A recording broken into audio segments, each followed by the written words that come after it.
A'udzu billahi minasyaitonir rajim. Bismillahirrahmanirrahim. Alhamdulillahi rabbil alamin. Nahmaduhu subhanahu wa ta'ala wa nastaghfiruhu wa na'udzu billahi min syururi anfusina wa min sayyiati a'malina. Allahumma salli wa sallim wa barik ala sayyidina Muhammadin wa ala alihi wa sahbihi ajma'in. Amma ba'. Assalamualaikum warahmatullahi wabarakatuh. Tuan-tuan dan puan-puan yang dirahmati Allah, sidang para pendengar radio IKIM sekalian. Alhamdulillah, sekali lagi pada malam ini marilah kita merafakkan setulus-tulus kesyukuran kehadrat Allah Subhanahu wa taala kerana masih lagi memberikan ruang, umur, waktu kepada kita untuk mempermantapkan lagi persediaan kita di dalam menghadapi ujian yang sangat besar yang akan kita hadapi di alam akhirat nanti. Saya juga terlebih dahulu di dalam siri hadis 40 ini ingin merakamkan setinggi-tinggi terima kasih kepada pihak Radio IKIM kerana telah memberi ruang kepada saya untuk berbicara dengan tuan-tuan dan puan-puan di dalam ruangan yang amat besar erti ini. Tuan-tuan dan puan-puan yang rahmati Allah, pada malam ini saya akan membicarakan hadis yang ke-40.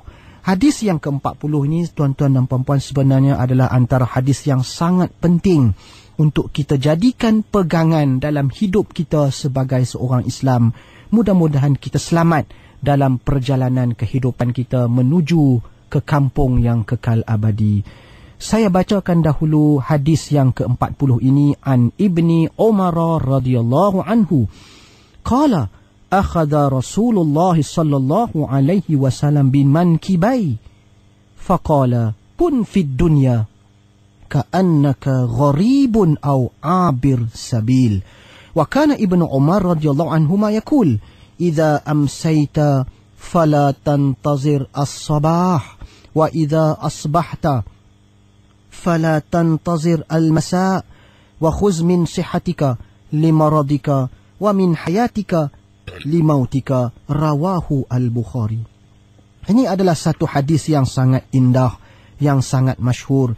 Bagaimana Nabi SAW memberi pesan di dalam hadis ini kepada sahabat yang disayanginya Ibnu Umar. Walau bagaimanapun pesanan yang Nabi berikan ini pada hakikatnya ditujukan juga kepada kita semua sebagai umatnya, sebagai umat Nabi Muhammad SAW. Diterjemahkan hadis ini daripada Ibnu Umar radhiyallahu anhu.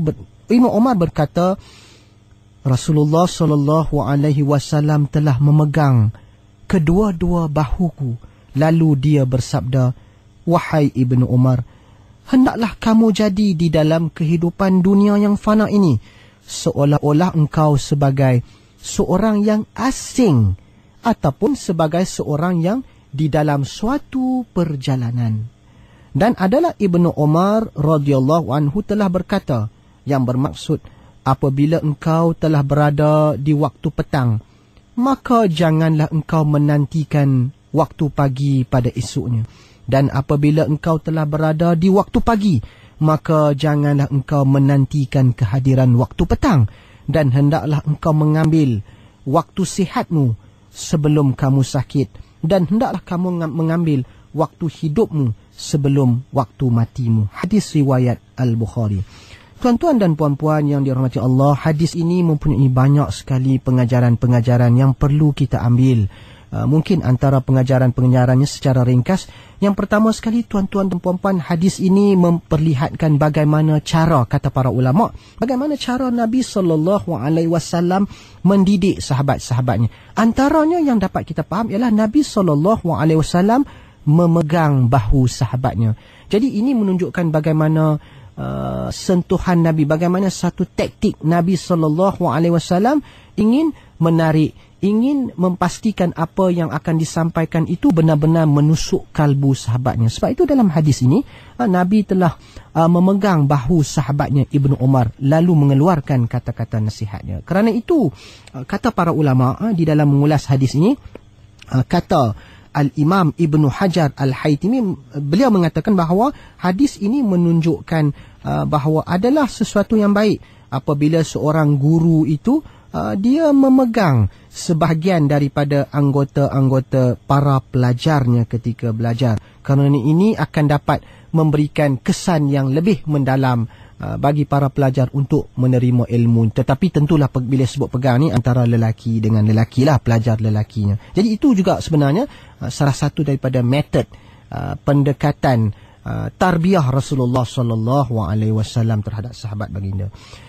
Kemudian yang keduanya, tuan-tuan dan puan-puan, kata para ulama, hadis ini juga memperlihatkan kepada kita bagaimana kehidupan dunia ini hanyalah kehidupan yang sementara. Kerana di dalam hadis ini Nabi berpesan kepada Ibnu Umar di dalam menjalani kehidupan ini, hendaklah anda menganggap diri anda sebagai gharib. Gharib ni kalau dalam bahasa Inggeris kita kata stranger, orang asing. Kalau macam sebagai contohlah, kalau macam kita hidup di Malaysia ni, macam kita nampak pelancong yang datang ke negeri Malaysia ni, pelancong yang datang untuk tempoh 6 bulan ke Malaysia. Kita nampak orang-orang putih, orang Cina, orang Korea, orang Jepun yang datang sebagai pelancong. Mereka datang ke Malaysia untuk tempoh 2 minggu, untuk tempoh 1 minggu untuk lawatan. Jadi orang-orang yang datang untuk sementara ini, ataupun orang-orang yang datang untuk bekerja kontrak 1 tahun. Jadi orang-orang ni kita panggil dalam bahasa Inggeris, kita kata stranger. Jadi inilah maksud gharib. Jadi Nabi SAW minta, dia memohon agar kita menganggap diri kita ni sebagai stranger, sebagai orang asing dalam kehidupan dunia ini. Kerana apa? Kerana pada hakikatnya memang sesungguhnya kita adalah orang-orang yang asing di muka bumi ini, dalam kehidupan dunia ini, kerana dia adalah kehidupan yang sementara. Kenapa kita dianggap sebagai stranger di muka bumi ini? Kerana ini adalah sebenarnya adalah perjalanan dalam kita menuju ke kampung yang kekal abadi, kampung akhirat. Jadi Nabi meminta Ibnu Umar, anggaplah diri dia sebagai orang yang stranger. Anggaplah kita ni sebagai orang yang asing di muka bumi ini. Maksudnya kita kena faham bahawa kita tidaklah kekal di muka bumi ini. Kita tidaklah kekal di dalam kehidupan dunia ini. Kehidupan dunia ini adalah satu kehidupan yang sementara dan kita akan menuju ke kampung yang kekal abadi. Di situlah tempat kehidupan kekal abadi yang sebenar-benarnya. Sebab itu jangan kita lalai, jangan kita terlupa membawa bekalan selepas mati. Amatlah rugi tuan-tuan dan puan-puan dalam kehidupan yang singkat ini. Ataupun Nabi SAW juga mengatakan kepada Ibnu Umar, hendaklah kita menganggap diri kita ni seperti abir sabil. Abir sabil ni maksudnya orang yang dalam perjalanan. Okey, saya nak bagi faham. Sebagai contohnya, kalau misalnya kita membawa kereta daripada Johor menuju ke Perlis. Okey, dalam proses kita membawa kereta tu, kita merentasi negeri, daerah untuk sampai ke Perlis. Dalam perjalanan kita tu, itu dipanggil abir sabir. Abir sabir tu maksudnya orang yang merentasi perjalanan. Jadi maksudnya apa tuan-tuan dan puan-puan? Amat mendalam sekali maksud yang tersirat di sini. Di mana Nabi SAW menyuruh kita menganggap diri kita ni sebagai orang yang dalam perjalanan. Jadi kita semua ni tuan-tuan mesti menganggap diri kita ni sebagai orang yang dalam perjalanan. Perjalanan menuju ke mana? Perjalanan menuju ke Perlis ke? Tidak tuan-tuan.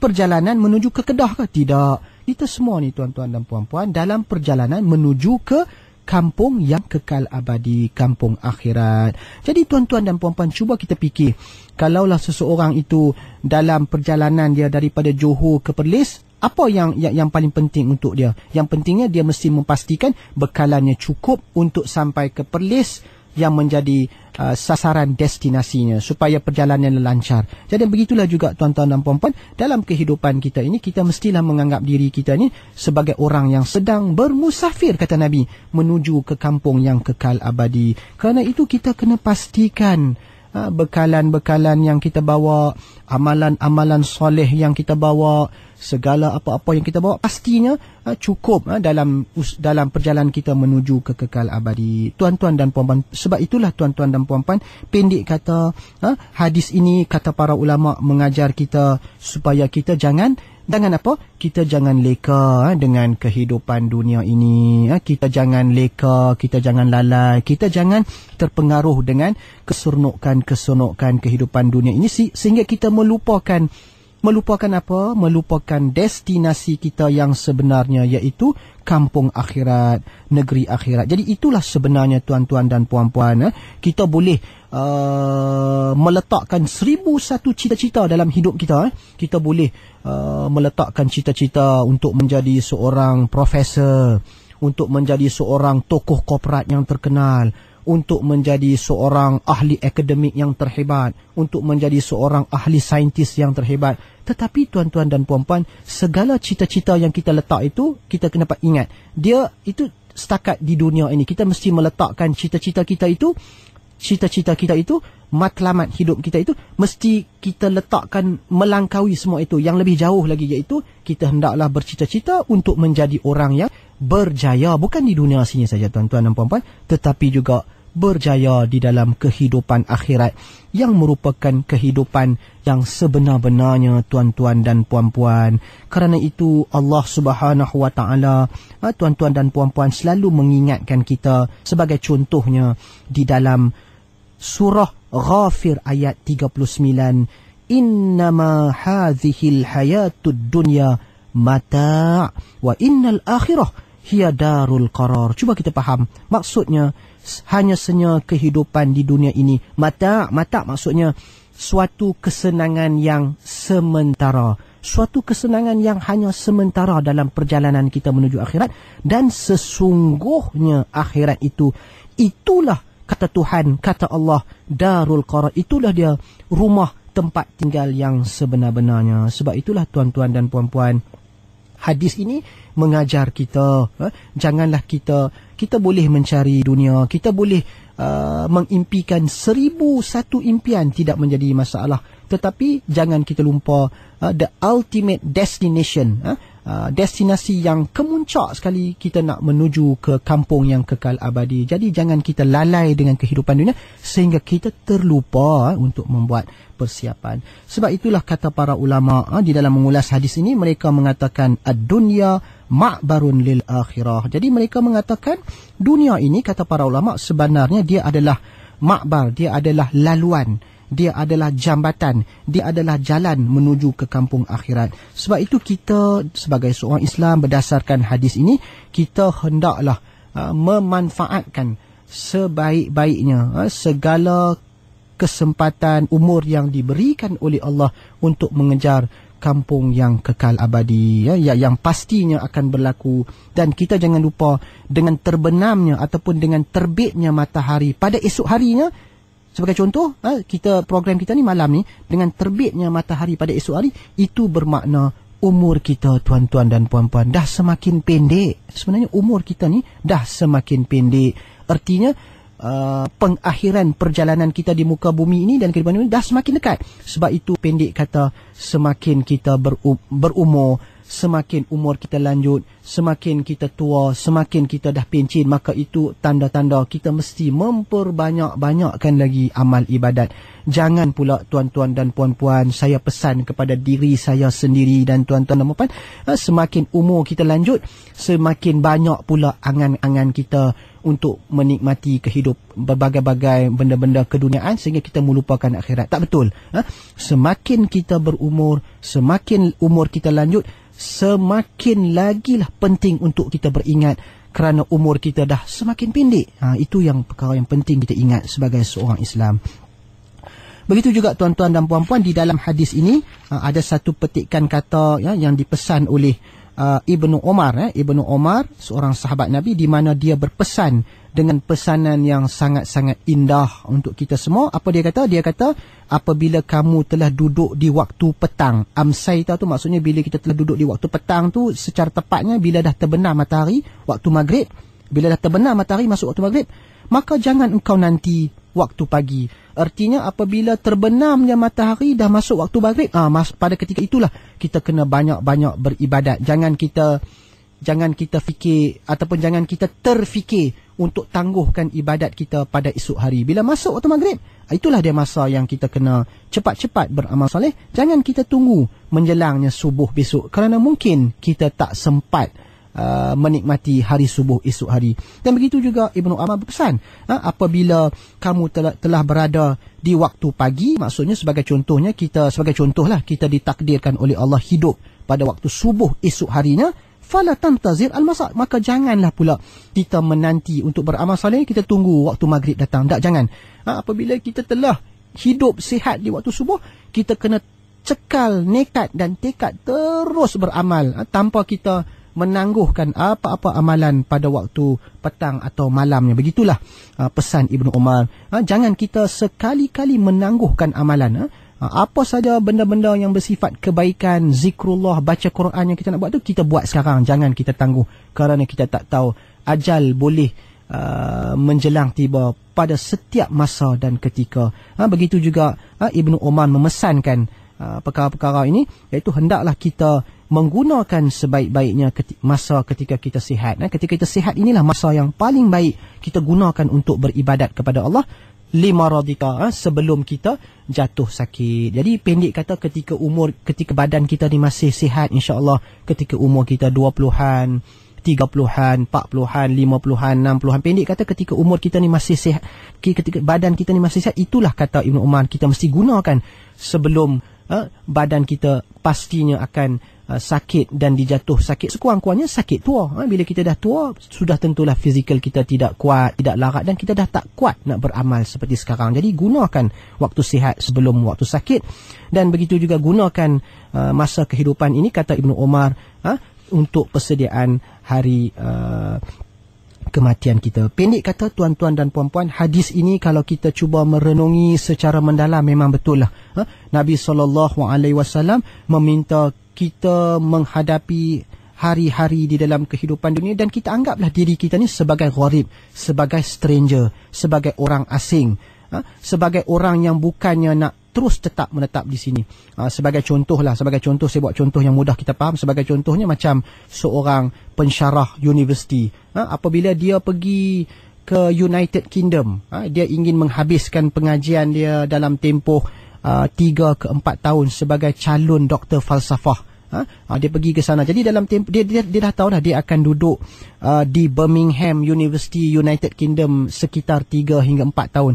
Jadi dalam tempoh dia duduk di sana, dia sebagai stranger. Jadi sudah tentulah pensyarah tersebut yang ingin memperlengkapkan tesis PhD ni, tentulah dia tidak terfikir untuk membeli kereta yang terlalu mahal-mahal sangat, untuk membeli rumah yang besar-besar sangat, yang luar biasa mahalnya, yang berjuta-juta. Kerana apa? Kalau kita tanya, kenapa calon PhD tersebut, bila dia duduk di United Kingdom sekitar 3 hingga 4 tahun, kenapa dia tidak terfikir? Saya nak tanya sekarang ni pada diri kita, kenapa dia, calon itu, tidak terfikir untuk membeli kereta yang mahal-mahal sangat, untuk membeli rumah yang mahal-mahal? Malah dia tidak terfikir pun dia nak beli rumah, dia sewa je rumah. Kerana apa? Kerana kalau kita tanya dia kenapa, dia akan menjawab, saya duduk di United Kingdom ni untuk sementara waktu saja, cukuplah saya pakai kereta second hand saja, sebab saya bukan nak duduk di sini.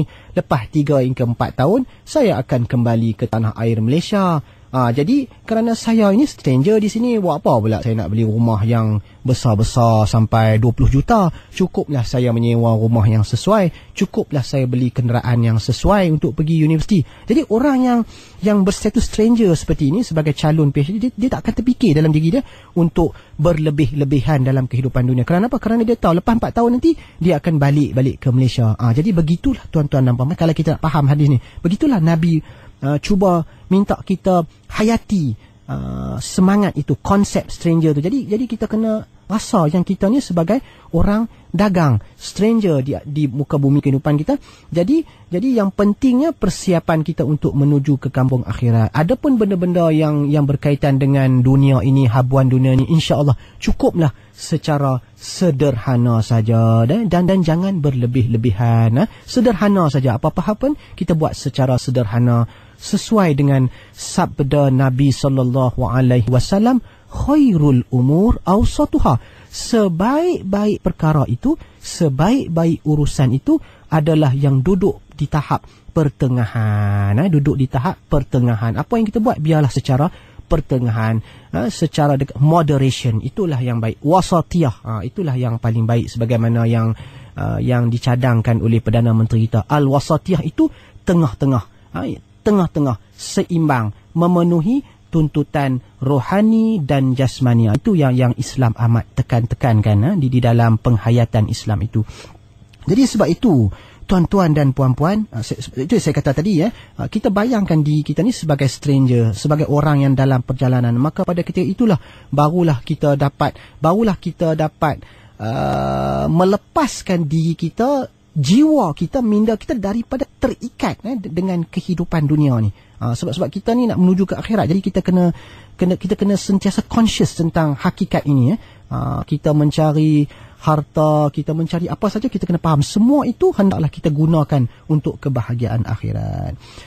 Jadi tuan-tuan dan puan-puan, begitu juga tuan-tuan dan puan-puan, antara pengajaran besar daripada hadis ini, kata para ulama, saya sebutkan di sini, seseorang Muslim itu hendaklah, sebagaimana saya sebut tadilah, hendaklah bersegera melakukan amal-amal kebajikan dan kebaikan. Fala yuhmil wala yumahil, kata ulama. Maka janganlah dia, orang Islam, bila kita beramal dalam kehidupan ni, jangan kita tangguh-tangguh, jangan kita delay-delay, jangan kita duk fikir benda yang saya nak buat ni mungkin bila umur saya dah 60 tahun besok lah baru saya buat. Sekarang ni saya tak perlu buat, sekarang ni saya nak enjoy dulu, puas-puas ketika badan telah sihat. Jadi jangan kita berfikir seperti itu. Itu adalah satu kesilapan. Itu adalah bisikan syaitan dan nafsu kita. Malah kita mesti gunakan masa yang telah diberikan oleh Allah Subhanahu Wa Taala untuk segera beramal. Begitu juga kata para ulama, antara pengajaran hadis ini juga, tuan-tuan dan puan-puan, alal muslim an yaghtanim al munasabat wal furas idza sanahat lahu. Maksudnya orang-orang Islam itu, orang Islam yang bijak tu bagaimana? Orang Islam tu seharusnya mengambil segala peluang yang telah datang pada diri dia. Segala peluang yang terbentang di depan mata dia, hendaklah dia mengambil peluang itu sebelum peluang itu lalu pergi. Jadi apa saja peluang-peluang yang boleh kita buat yang berkaitan dengan kebaikan, kita mesti mengambil peluang itu. Jangan kita tangguh, jangan kita tangguh-tangguh, jangan kita tangguh-tangguh, kerana takut penangguhan itu akan menyebabkan kita sampai ke satu masa di mana kita tidak lagi berupaya untuk melakukan kebaikan-kebaikan tersebut. Dan begitu juga kata para ulama, hadis ini juga mendorong umat Islam, mendorong kita semua agar bersifat zuhud dalam kehidupan dunia. Zuhud di dalam kehidupan dunia tu bukannya bermakna kita tidak bekerja, tidak, tetapi bermakna kita mesti rajin bekerja. Malah dalam Islam kita mesti rajin bekerja melebihi lagi orang-orang yang bukan Islam. Kita mesti kuat bekerja, kita mesti rajin bekerja. Tetapi yang pentingnya, jangan kita biarkan dunia dan kesibukan itu duduk di dalam hati dan minda kita. Maknanya kita rajin bekerja, tapi kerja kita semua itu adalah kerana Allah.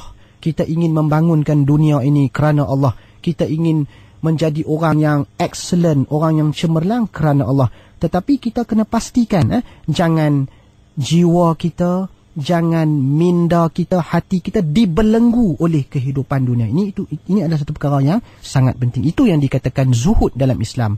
Apa yang dikatakan zuhud dalam Islam itu ialah jiwa kita, minda kita tidak dibelenggu oleh kehidupan dunia. Dunia ini kita aktif bekerja, kita proaktif bekerja, tetapi dunia ini adalah sebagai alat. Itu kita kena faham. Dunia ini, dunia dan segala kesibukannya adalah sebagai alat untuk memacu kita mencapai keredaan Allah dan darjat yang paling tinggi di akhirat kelak. Begitu juga tuan-tuan dan puan-puan, sedikit lagi tentang hadis ini. Begitu juga tuan-tuan dan puan-puan,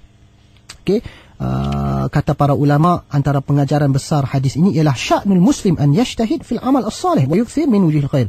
Maksudnya hadis ini juga mengajar orang Islam tu sebab kita jangan tunggu. Kalau ada waktu pagi, kita jangan tunggu datangnya petang. Kalau kita ada duduk waktu petang, jangan tunggu hadirnya pagi esoknya. Jadi sebab itu kata para ulama, hadis ini juga mengajar umat Islam agar bersungguh-sungguh di dalam melakukan amalan-amalan yang saleh. Jangan menangguh-nangguhkan, bersegera melakukan amalan-amalan yang saleh.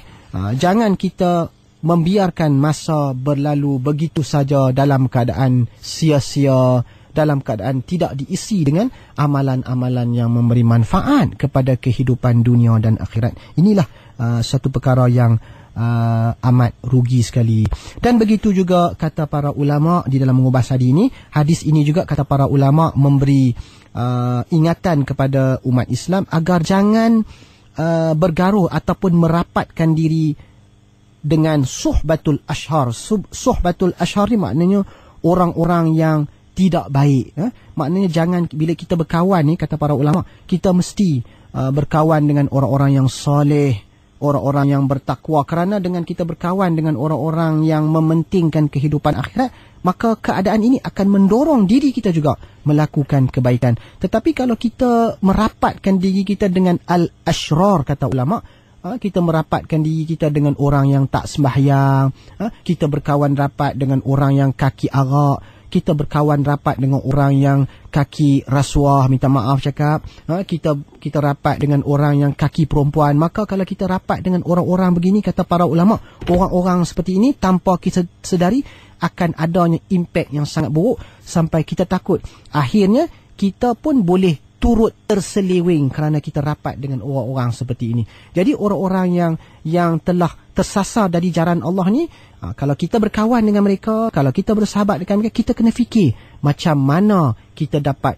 mengajak mereka sama-sama kembali ke jalan Allah. Begitu caranya. Jangan kita terpengaruh. Pendek kata, tuan-tuan dan puan-puan, dalam kita berkawan, dalam kita bersahabat, dalam kita bersosial, hendaklah kita pastikan kita bersahabat, kita berkawan dengan orang-orang yang boleh sama-sama membimbing kita, membawa kita ke jalan Allah Subhanahu Wa Taala.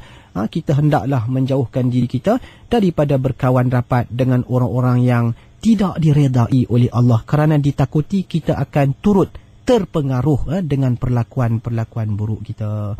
Dan begitu juga kata para ulama, tuan-tuan dan puan-puan, di dalam mengulas hadis ini, para ulama mengatakan wal muslim yusakhir dzalika kullahu min ajlil akhirah.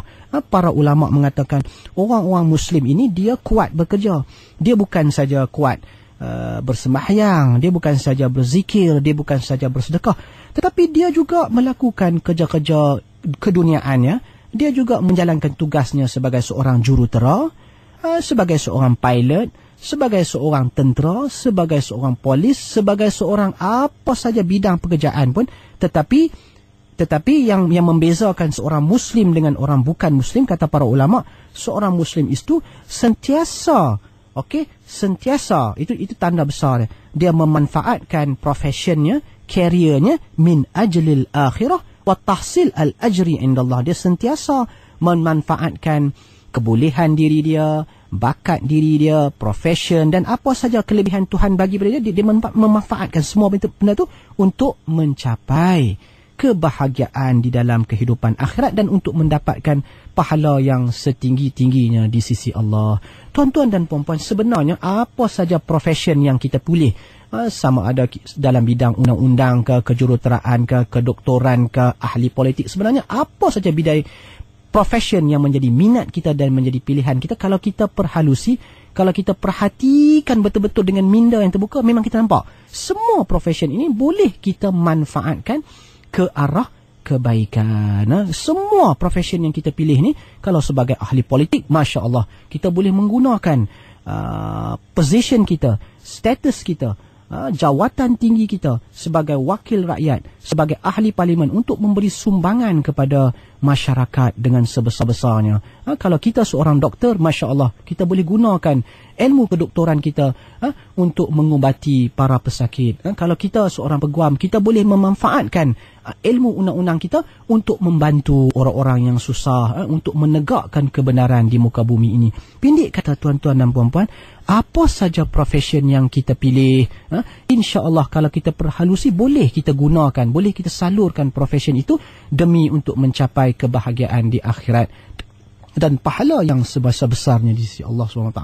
Jadi itulah mungkin antara pengajaran yang penting disebut oleh para ulama di dalam mengulas hadis ini. Jadi tuan-tuan dan puan-puan, seringkasnya, secara ringkasnya, hadis yang ke-40 ini memberi pengajaran kepada kita agar kita sentiasa memberikan perhatian yang paling besar untuk menghadapi kehidupan yang kekal abadi. Kita jangan lalai dan jangan terlalu